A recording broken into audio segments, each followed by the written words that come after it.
সুন্দরবনে বিপুল পরিমাণ অস্ত্র ও গোলাবারুদ সহ 2 বনদস্যু আটক। বাগেরহাট থেকে AH নান্টুর রিপোর্টে বিস্তারিত।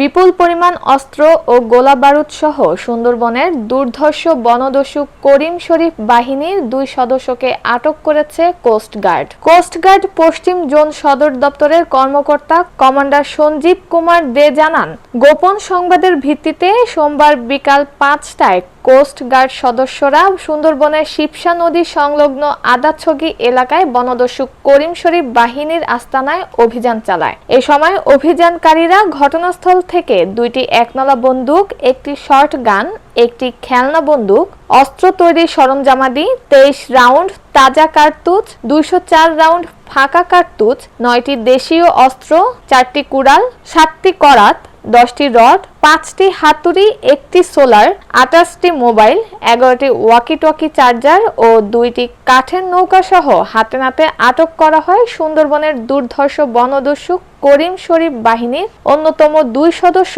মোহাম্মদ সাদ্দাম খান ও আব্বাস মোল্লাকে। আটক দস্যুরা বাগেরহাটের মোরেলগঞ্জ উপজেলার বাসিন্দা। আটককৃতরা দীর্ঘদিন ধরে বনদস্যু করিম শরীফের সঙ্গে ডাকাতি ও ডাকাত দলকে অস্ত্র, গোলাবারুদ সরবরাহ করে আসছিলেন বলে জানান তিনি। শিবসা নদী সংলগ্ন আদাছগি এলাকায় একটি বিশেষ অভিযান পরিচালনা করা হয়।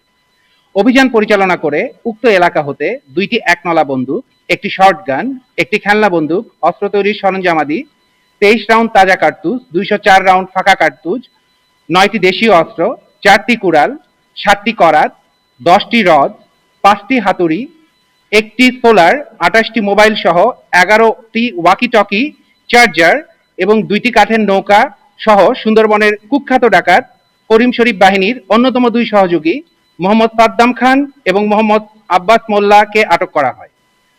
আটককৃত ব্যক্তিদ্বয় বাগেরহাট জেলার মোরেলগঞ্জ থানার বাসিন্দা।